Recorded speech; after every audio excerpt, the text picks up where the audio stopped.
Pressure ڈالا جا رہا ہے.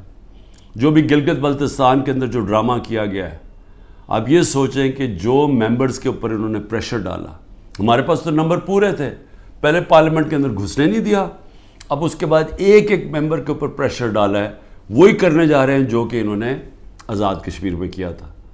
تو ایک طرف تو یہ ہو رہا ہے, اور اس کے باوجود ہم آج کیونکہ ہمارے ملک کو نقصان نہ ہو, ہم نے یہ فیصلہ کیا ہے کہ ہم اس اسٹینڈ بائی ایگریمنٹ کو بیکنگ دیتے ہیں تب تک جب تک الیکشن نہیں ہوتی.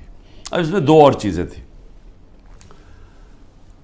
میں نے آئی ایم ایف کے جو امریکہ سے جو ہیڈ تھے, ان سے جو میں بات کر رہا تھا, ان کو میں نے ایک چیز سمجھائی کہ میں نے کہا جب تک اس ملک میں پولیٹیکل سٹیبلٹی نہیں آتی, سیاسی استحکام نہیں آتا, تو یہ جس طرح یہ ملک چل رہا ہے,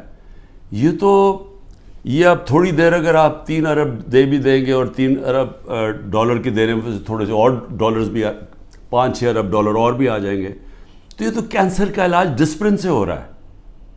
جو کینسر ہے وہ پھیلتی جا رہی ہے, اور کینسر کیا ہے کہ ملک میں سیاسی استحکام ہی نہیں ہے. اور وہ کیوں نہیں ہے؟ کیونکہ یہ سب پارٹیز نے مل کے اور ساتھ اسٹیبلشمنٹ, کیونکہ تحریک انصاف اقتدار میں نہ آئے, الیکشن تب کروائیں گے جب یہ سمجھتے ہیں کہ پارٹی تحریک انصاف الیکشن نہیں لڑ سکے گی. جب ان کو اوپر اتنا دباؤ ڈالیں گے, اس کو اس طرح کرش کریں گے کہ جب وہ بالکل الیکشن نہیں لڑ سکے گی تب الیکشن کروائیں گے. میں آج اپنی قوم کے سامنے کہنا چاہتا ہوں کہ یہ جب سے رجیم چینج ہوا ہے, جب سے ہماری گورنمنٹ گرائی ہے, تب سے کوشش کر رہے ہیں پارٹی کو ختم کرنے کی.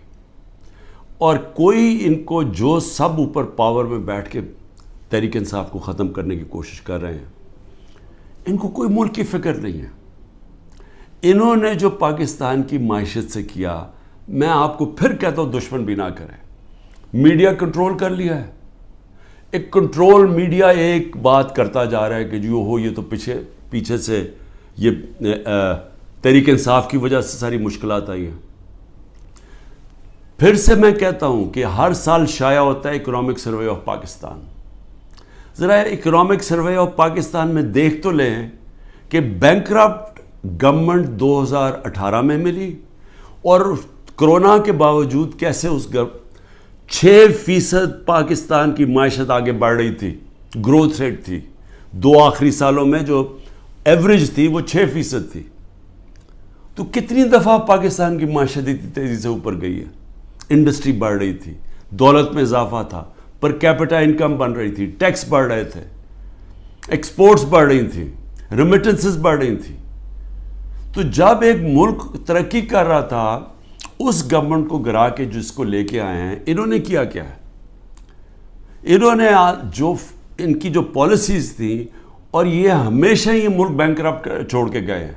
99 میں بھی جب یہ نون لیگ گئی ملک بینکرپٹ تھا, 2018 میں بھی بینکرپٹ کر کے گئے, اور پھر آتے ساتھ ہی ایک اکانومی جو چل رہی تھی اس کو بینکرپٹ کر دیا. انہوں نے کیا؟ انہوں نے پہلے بھی جب ایکسچینج ریٹ کو زبردستی روک دیا جب 2018 میں, تو ایکسپورٹس گر گئیں. انہوں نے روپے کو جب اوپر رکھا جو اس کی مارکیٹ ویلیو نہیں تھی, تو اسے ہوا کیا؟ امپورٹ سستی ہو گئی, ایکسپورٹس مہنگی ہو گئی, ایکسپورٹس گر گئی. جب ایکسپورٹس گریں ڈالر کی جب 3 گنا زیادہ جب امپورٹس ہو جائیں ایکسپورٹس کی, تو وہ ملک کیسے آگے ترقی کر سکتا ہے؟ تو تب بھی انہوں نے یہی کیا. اس بار آتے ساتھ ہی انہوں نے یہ نون لیگ نے پھر وہ کیا, روک دیا اس کو روپے کو گرنے سے. لیکن مصنوعی طور پہ جب آپ روکتے ہیں, اس کا کیا ہوا کہ ریمیٹنسز گرنی شروع ہو گئی, ایکسپورٹس گرنی شروع ہو گئی. پھر را مٹیریلز جو امپورٹ کرتے ہیں ہم انڈسٹری کے لیے, اس کو بند کر دیا. انڈسٹری نیچے جانی شروع ہو گئی, ٹیکس کلیکشن نیچے جانی شروع ہو گئی. 3 ارب ڈالر کا ہمیں مل رہا ہے اس وقت آئی ایم ایف سے اسٹینڈ بائی ایگریمنٹ پہ جو پیسہ آئے گا.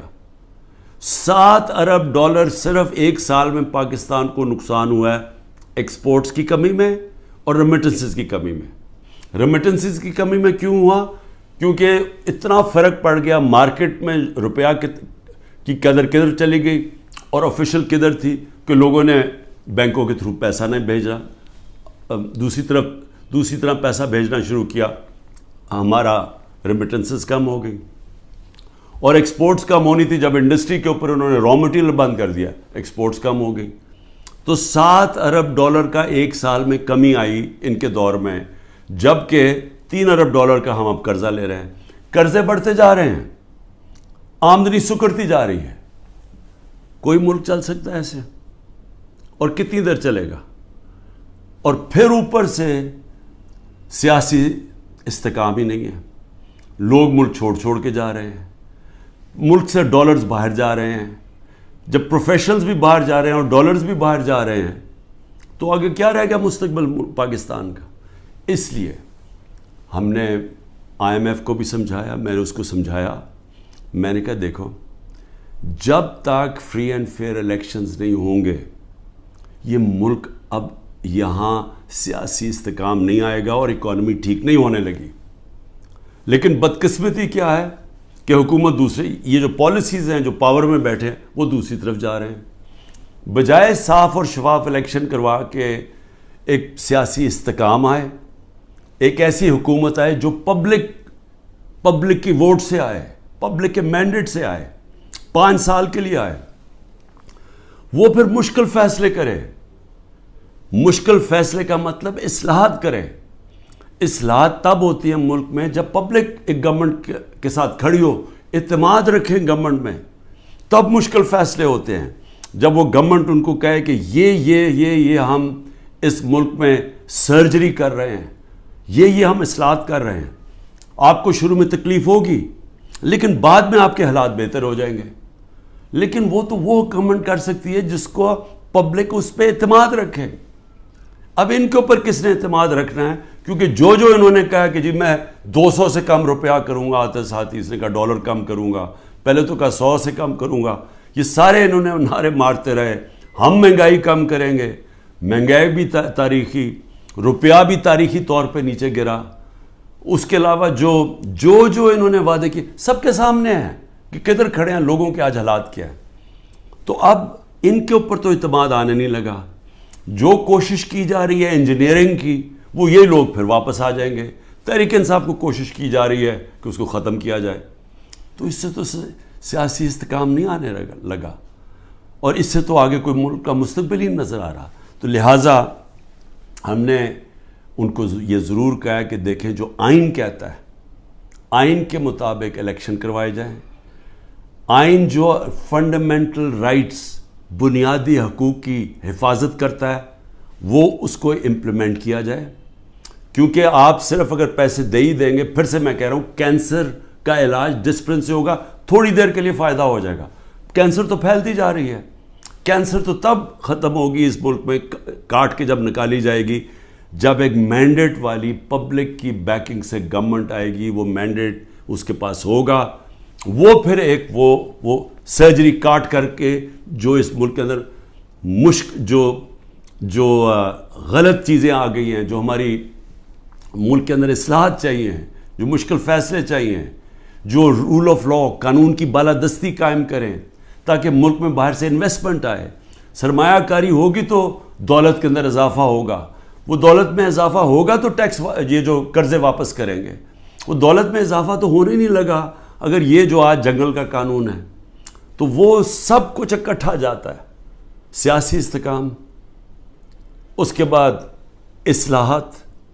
اصلاحات میں سب سے پہلی اصلاحات رول آف لا، قانون کی حکمرانی، یہ جو جنگل کا قانون ہے یہ ختم کیا جائے. اور اس کے بعد پھر سرمایہ کاری ہو، اور اس کے بعد اس ملک کے اندر دولت میں اضافہ ہو، اور اس کے بعد ہم اپنے قرضے واپس کریں اور خوشحالی آئے پاکستان میں، لوگوں کو نوکریاں ملیں، بے روزگاری ختم ہو، دولت میں اضافہ، لوگوں کو باہر نہ جانا پڑے. تو وہ تو شروع ہوگا صاف اور شفاف الیکشن سے. اور مجھے جو افسوس ہے اس وقت اور خوف آ رہا ہے کہ ابھی تک جو پر اقتدار میں بیٹھے ہوئے ہیں ان کا کوئی اور پلان بنا ہوا ہے، اور وہ جو پلان ہے وہ پاکستان کو تباہی کی طرف لے کے جا رہا ہے. آخر میں ہم نے IMF کو یہ بھی کہا کہ اس وقت ہمارا جو کمزور طبقہ ہے شدید مشکلات میں ہے، اور اس وقت یہ جو پروگرام آپ دیں اس کے اندر ان کا خاص دھیان رکھا جائے. صحت کارڈ کو کئی کی جگہ ختم کیا جا رہا ہے.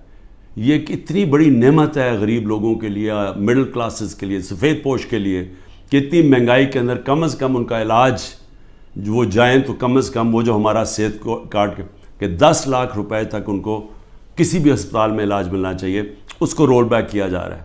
اور دوسری چیز ٹارگٹ سبسڈی جو ہم لانے لگے تھے, کہ بجائے آپ سبسڈائز ایسے کریں کہ پٹرول وہ عمران خان بھی اتنی قیمت کا خریدے اور ایک بیچارہ غریب آدمی بھی اتنے خریدے یا رکشہ والا بھی, ایسا نہیں ہونا چاہیے. ٹارگٹ سبسڈی ہونی چاہیے, جو ہمارا پلان بنا ہوا تھا اور ہم پوری تیار کیا ہوا تھا کہ ہر طبقے کے لیے جو نچلا طبقہ ہے اس کی حفاظت کی جائے, اور جو پیسے والے لوگ ہیں وہ اتنا جو پیسے دے سکتے ہیں وہ پوری قیمت دیں. لیکن اگر آپ کم قیمت کریں گے تو سب کے لیے وہ قیمت نہ ہو. نچلے طبقے کو سستی دیں اور جو پیسے دے سکتے ہیں وہ پوری قیمت دیں, جو ساری دنیا میں ہوتا ہے. یہ پلان بھی بڑا ضروری ہے نچلے طبقے کو موجودہ مہنگائی سے ان کی حفاظت کرنے کے لیے. یہ بھی ہم نے اپنی بات کی ہے, ہوتا یا نہیں میں نہیں جانتا. آخر میں صرف اپنے پاکستانیوں کو کہنا چاہتا ہوں کہ دیکھیں, آپ سب کے لیے بڑا ضروری ہے سمجھنا. آپ یاد رکھیں کہ اگر یہ پولیٹیکل انجینئرنگ کے تحت اسی طرح ایک فراڈلنٹ الیکشن سے, جس طرح کہ یہ سندھ میں ابھی الیکشن کرواتے ہیں, اگر اس طرح کے الیکشن سے یہی لوگوں کو واپس لے کے آنا ہے اور ملک کی سب سے بڑی جماعت کو کونے پہ لگانا ہے, ختم کرنے کی جو کوشش کی جا رہی ہے, اس سے سب سے بڑا نقصان پاکستان کی عوام کو ہے. اور 14 مہینے میں جو نقصان ہو چکا ہے, یہ مزید اور زیادہ نقصان ہوگا. یہ برداشت کر سکتی ہے قوم یا نہیں؟ میرے خیال میں یہ نہیں کر سکتی. میرے خیال میں یہاں ایک ایسا حالات ہو جائیں گے جو سب کے ہاتھ سے باہر نکل جائیں گے, جیسے سری لنکا میں حالات ہو گئے تھے. اور عجیب چیز سن رہی ہے کہ سری لنکا کے آج ہمارے سے بہتر حالات ہو گئے ہیں.